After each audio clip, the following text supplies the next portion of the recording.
ummatun marhumatun. Sesungguhnya umatku ini adalah marhumatun, umat yang dikasihani oleh Allah, yang mendapatkan kasih sayang dari Allah. Yang ngomong Rasulullah. Allahumma shalli wa sallim alaihi. Karena kita ummatun marhumatun, maka ditakrifkan, masukin alif lam do. Kalau ada yang meninggal dimasukin almarhum. Kalau perempuan almarhumah. Kita protes kalau Joshua dipanggil almarhum. Betul nggak? Karena isim isyarahnya jelas.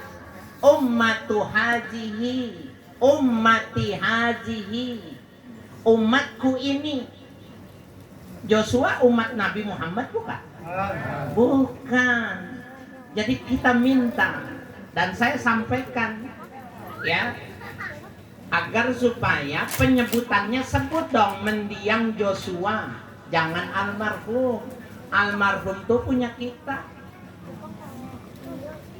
Subhanallah.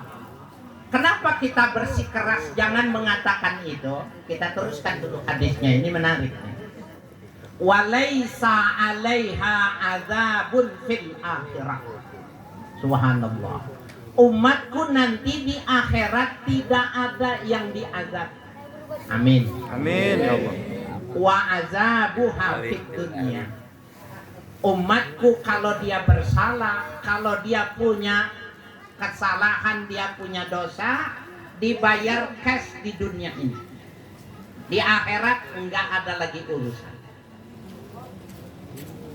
Nah, Bapak sekalian, apa yang dibayar di dunia ini? Kata Nabi ada 3. Yang pertama al-fitan.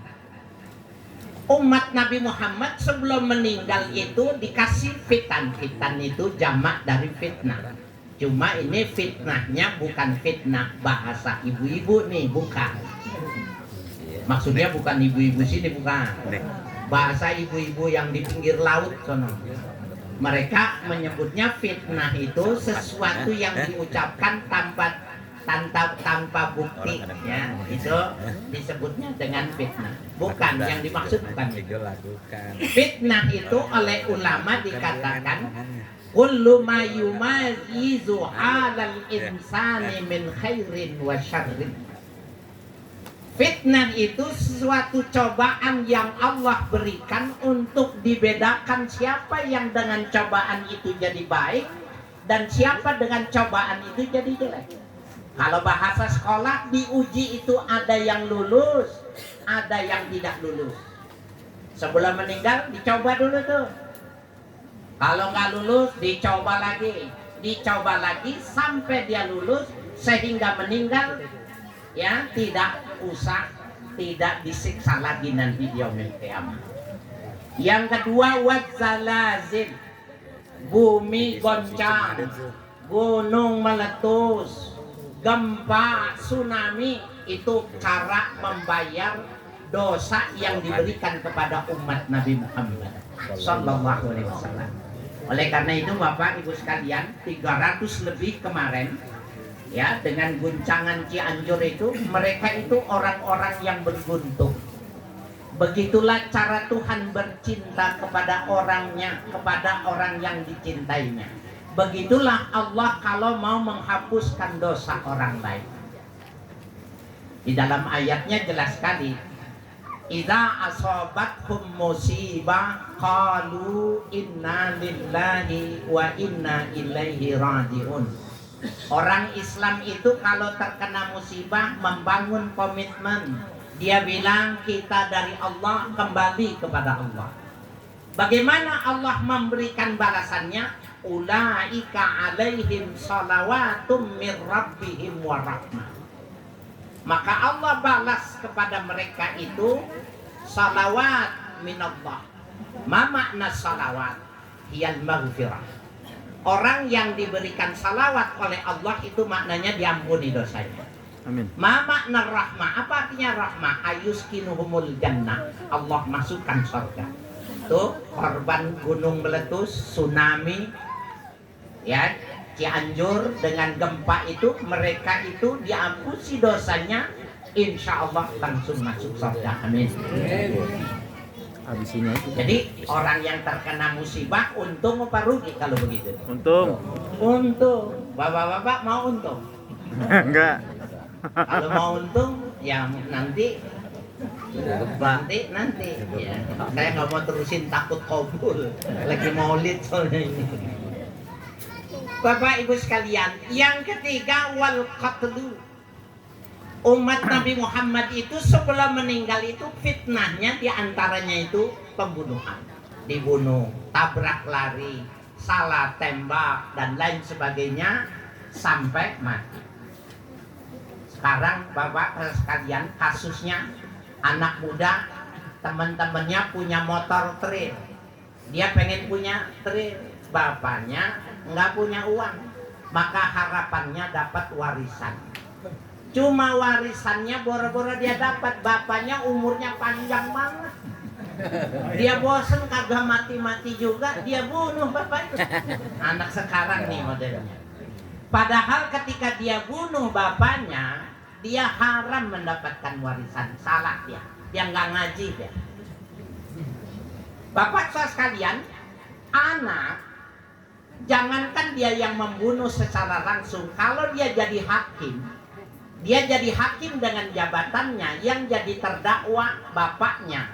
Putusannya berdasarkan ketetapan hakim itu adalah penggal leher, diketok oleh si anak, anaknya nggak dapat warisan. Walaupun tugasnya tugas negara. Itu mengapa mereka nggak boleh mengadili orang tua. Termasuk kita nih, anak muda makan pisang sembarangan, buang kulitnya, bapaknya kepleset, geledak mati, nggak dapat warisan. Nggak dapat. Naik motor, goncengin bapaknya sembarangan, kerasa krusuk, tabrak, mati, nggak dapat warisan. Kenapa? Anaknya yang jadi sebab. Saya ngaji, saya jelaskan gini, anak saya ikut ngaji semua, giliran perlu suruh boncengin kagak mau dia. Dia bilang naik gojek aja, naik grab, dia takut nggak dapat warisan. Bapak-bapak sekalian yang berbahagia, ini fenomena ini sudah digambarkan. Begitulah cara menebus dosa. Nah, Bapak sekalian yang berbahagia, cuma hebatnya Nabi Muhammad yang macam ini membawa keberuntungan buat kita umatnya. Kita cuma kadang-kadang tanpa paham ada yang digerogoti, ada yang upayanya itu memang menggerogoti tanpa sadar. Kecintaan kita lama-lama kendor. Kita lihat sekarang yang up to date saja. Tanggal 30 Oktober kemarin di kota Mekah ada peristiwa apa yang besar? Banjir. Ini nggak ada yang dapat. Tadi saya mau bilang hadiahnya umroh nih. Nanti saya tunggu di Jeddah.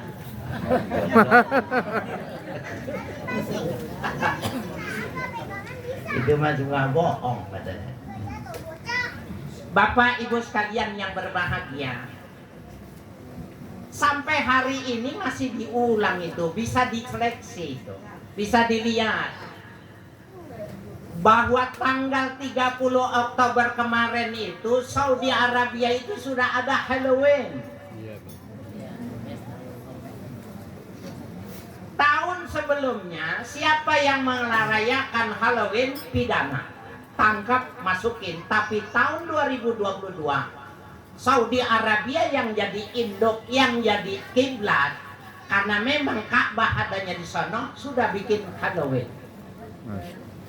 Bapak sekalian, jangan Halloweennya yang dilihat. Dalam pemahaman kaum Celtic di Eropa, menurut pemahaman dia, tanggal 1 November itu orang-orang yang sudah meninggal itu arwahnya pulang ke rumah. Menurut sekte Celtic di Eropa ini, abad ke-8.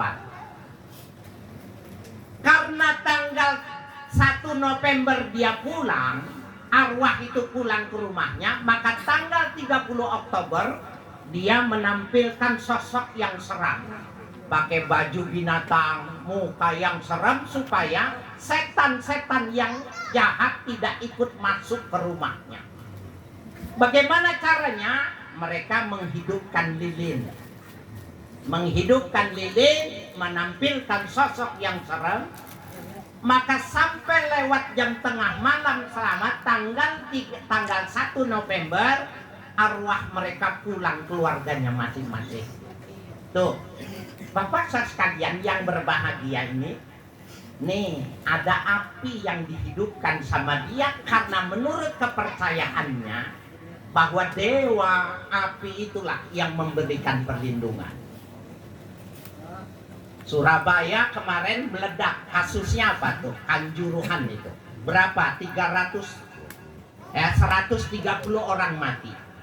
Bagaimana Surabaya, Jakarta, fans sepak bola menyatakan kepeduliannya kepada orang yang meninggal kemarin apa? Buktinya apa? Mereka pakai lilin. Nih, lihat nih Pak, alurnya nih. Pakai lilin, orang Islam pakai peci putih, pakai sarung, ikut-ikutan karena senang dengan sepak bola. Lilinnya, lu boleh senang, lu boleh berdoa, tapi ininya nih bermasalah nih, Majusi nih, Zoroaster ini. Apakah itu bin salabin? Apa nih itu spontanitas? Bukan. Itu memang sudah sistemik, semuanya dibikin sedemikian itu. Termasuk nih ibu-ibu, Bu, saya mau ngomong sama ibu-ibu. Ibu anaknya, cucunya kalau ulang tahun masih pakai lilin nggak? Yang mana? Yang bilang yang masih, yang mana? Pakai lilin. Saya punya tetangga, saya asli Kebayoran Baru, saya Gandaria 1 dekat Haji Aom, dekat Kiai Zainuddin MZ, asli situ saya Pak. Ada aki-aki dari pagi marah-marah mulu, nendang-nendang pintu mulu. Lama-lama udah sore menjelang maghrib, si nenek paham, si engkong ulang tahun, engkong ngaji ulang tahun, lari ke Blok A beliin kue tuh ulang tahun. Ya, nyanyiin dah, selamat ulang tahun kami ucapkan. Dia senang, senangnya cuma separuh. Kata nenek kan udah dibeliin kue, kan udah ulang tahun, agak ada lilinnya. Jadi dia maunya niup lilin, yaki-yaki.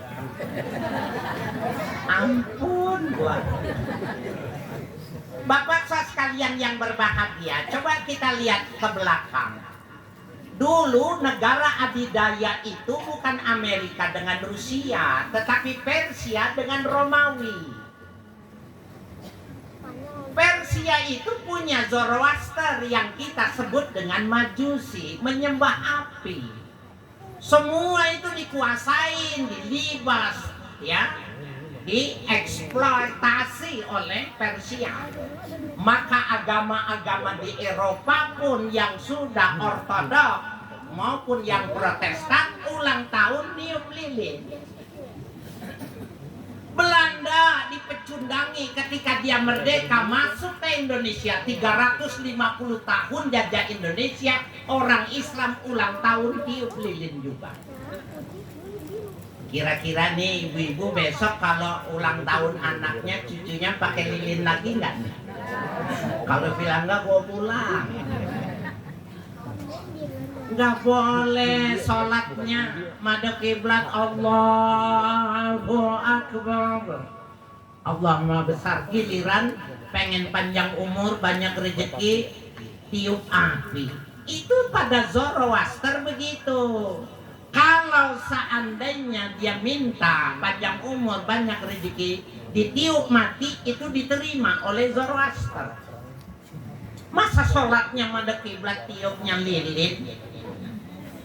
Yang repotnya lagi, ustadz diposting cucunya, anaknya ulang tahun tiup lilin, pusing.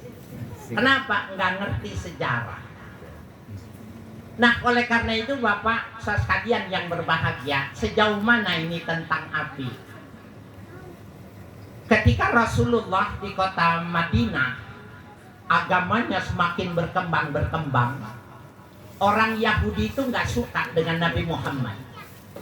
Dengki dia mau jatuhkan Nabi Muhammad. Cuma orang kalau pinter, kalau dengki orangnya pinter, caranya enak.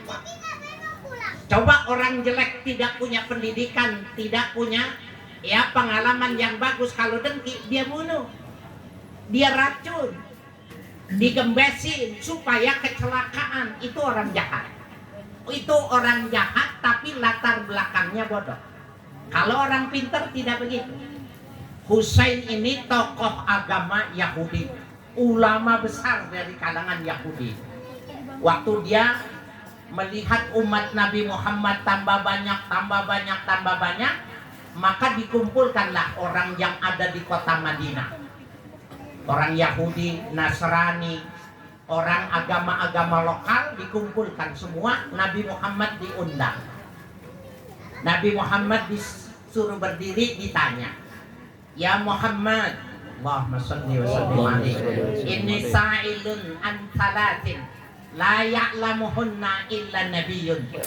Hai Muhammad, aku ingin bertanya kepadamu tentang 3 hal. Tidak ada yang bisa jawab kecuali dia seorang nabi. Nih, caranya orang pintar kalau menjatuhin orang seperti itu. Dikumpulin orang semua, kasih pertanyaan.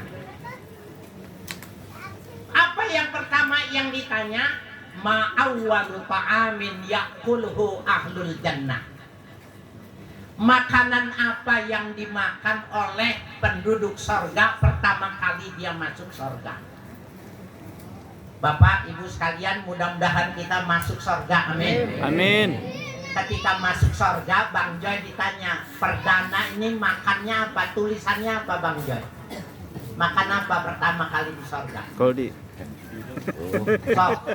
Ya. Sop tanah Abang. Soto. Soto Betawi. Di sorga ada soto Betawi nggak? Ada. Ya, insya Allah. Orang Betawi mintanya sayur asam, di sorga ada sayur asam nggak? Ada. Fiha ma tashtahi anfusukum. Di dalam sorga apa saja yang kau mau ada, sudah bim salabim tersedia.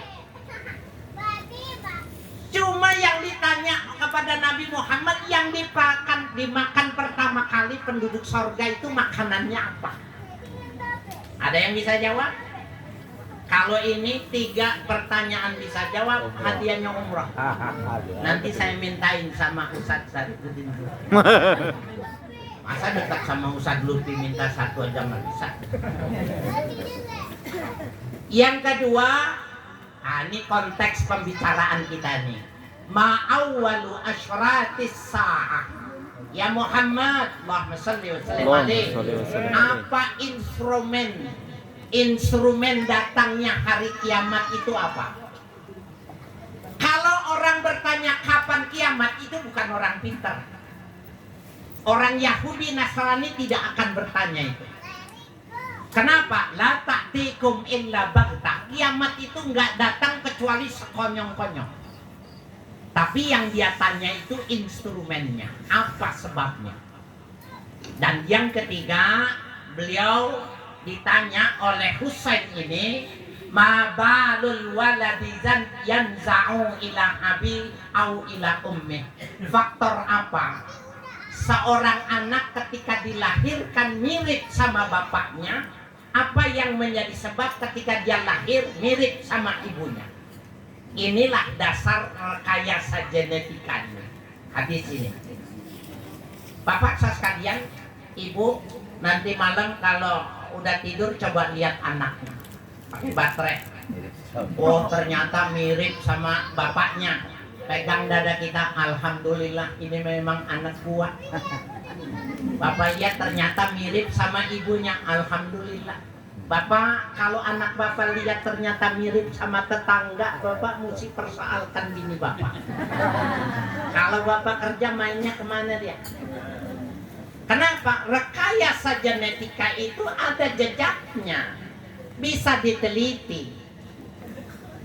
Nah ini nomor 1 sama nomor 3 saya tidak bahas, dan ini kalau dibahasnya tahun besok kalau diundang. Ya, jadi saya cuma yang nomor 2 aja nih yang punya korelasi kaitannya dengan lilin. Bapak saya sekalian, apa jawaban Nabi ketika ditanya instrumen hari kiamat itu apa? Nabi mengatakan nar, api. Yatashawwaku minal masyriqi ilal maghrib. Api itu menggiring manusia dari timur ke barat. Dari timur ke barat. Coba lihat di Indonesia, Papua, Ambon, NTT sudah ada api terus.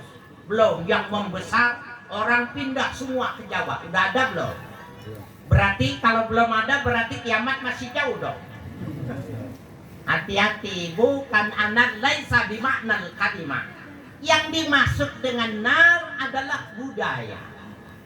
Ketemu nih, api itu budaya. Silakan saja dia bangun masjidnya, silakan dia pergi haji, dia umrah berulang-ulang. Kalau budayanya kesehariannya sudah ke barat-baratan, maka sebenarnya itu sudah kiamat, sudah hancur agamanya itu banyak, cuma bilangannya doang.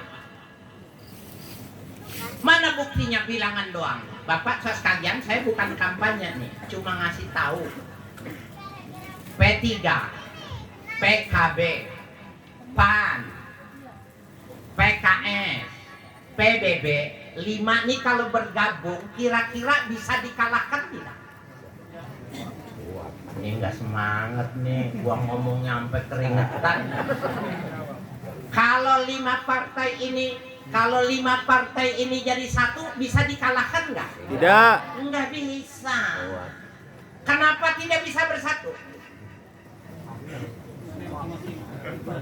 Kan sama-sama agamanya Islam, sama-sama nabinya, sama-sama ayat Quran, sama-sama hadisnya, kok nggak bisa ketemu? P3 gandengnya Golkar, PKB gandengnya Gerindra, PKS gandengnya Nasdem. Kok lucu? Nah, Bapak sekalian yang berbahagia, berarti ada usaha yang sistemik, yang memang dibuat sedemikian rupa, dan ini sangat berbahaya. Bapak sekalian yang berbahagia, dalam salah satu hadis dikatakan bahwa umat Islam itu tidak bisa dijatuhkan. Umat Islam itu tidak bisa dirobohkan kecuali dipinjam tangannya untuk mukul mukanya orang Islam, itu baru bisa. Emangnya saya jatuhin ini Bapak Ibu sekalian yang berbahagia, ini menarik nih Bapak sekalian. Jadi luar biasa. Kayak tadi itu almarhum Joshua itu nggak ngerti apa sistemik itu. Ya, almarhum Joshua itu tidak mengerti atau sistemik. Coba Bapak lihat Idul Adha, Ahok bikin korban. Lu kasih sapi silahkan, tapi jangan lu bilang korban. Korban itu ibadah agama gua. Betul nggak Pak? Betul. Ambil kalau dikasih sapi, ambil kalau dikasih atas nama gubernur, atas nama pribadi, silakan, halal dimakannya. Tapi lu jangan bilang korban. Di Jawa Timur, Jember, kelenteng bikin korban, dipotong, dicacak, kemudian orang Islam harus antri. Ini eksploitasi kemiskinan. Terhina. Jangan dong, bagi aja pemberian hadiah daging, jangan dibilang korban Pak. Mandailing Natal, gereja bikin korban, orang Islam disuruh antri. Ya Allah, Bapak kalau melihat berita yang utuh, Ibu, ini terjadi, ada sebuah upaya. Kenapa begitu? Nah, kita lihat sejarah tentang orientalis Belanda ketika dia menjajah sehingga orang Islam tiup lilin. Siapa gembongnya? Snoeckhoorn. Dia punya teori receptio in complexio. Apa Bu namanya Bu? Receptio in complexio. Ibu tahu nggak itu artinya apa? Enggak, sama saya juga nggak tahu juga.